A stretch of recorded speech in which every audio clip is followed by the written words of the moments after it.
The UH fans outnumbered the UNLV fans at Sam Boyd Stadium, creating a quasi-home game effect for Hawaii.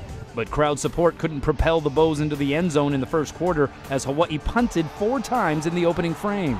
We cannot have negative plays, whether it's a penalty, whether it's a tackle for loss, whether it's a sack. Partially that's on me, needing to make those plays when they need to be made. Rebels, meanwhile, hit pay dirt on their opening drive when quarterback Johnny Stanton took the keeper 4 yards to make it 7-zip UNLV.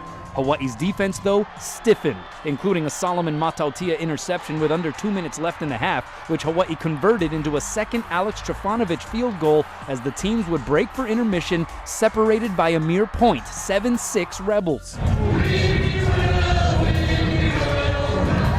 Second half started with Hawaii gambling and recovering an onside kick. And while the Bows wouldn't score on that possession, they would on their next. Drew Brown found Dylan Colley behind the D for a 20-yard score. Hawaii in front, 13-7.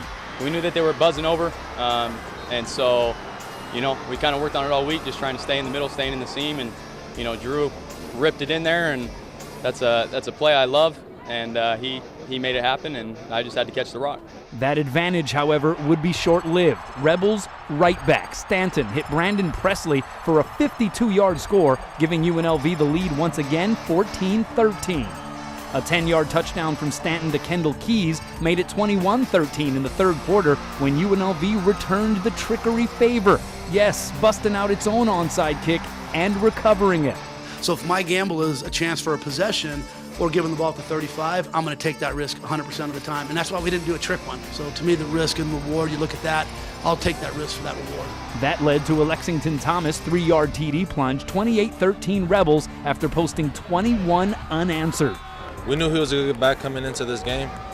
He runs the ball, and he just keeps moving his feet on contact.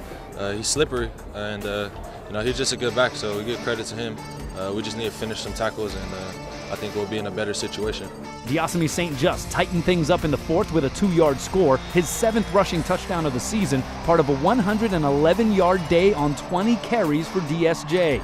Fast forward to the final minute. The Bows would have a chance. Down 31-23, in need of a touchdown, Drew Brown's pass to Keelan Evaliko fell incomplete as the clock expired.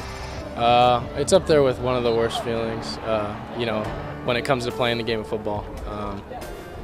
It's, especially right after you throw it and it felt like that was the one, and then, you look up and it falls incomplete. It's tough to explain, but it's definitely not a good feeling. UNLV hangs on, giving Hawaii its 5th straight loss in Vegas and its 6th loss in its last 7 games this season.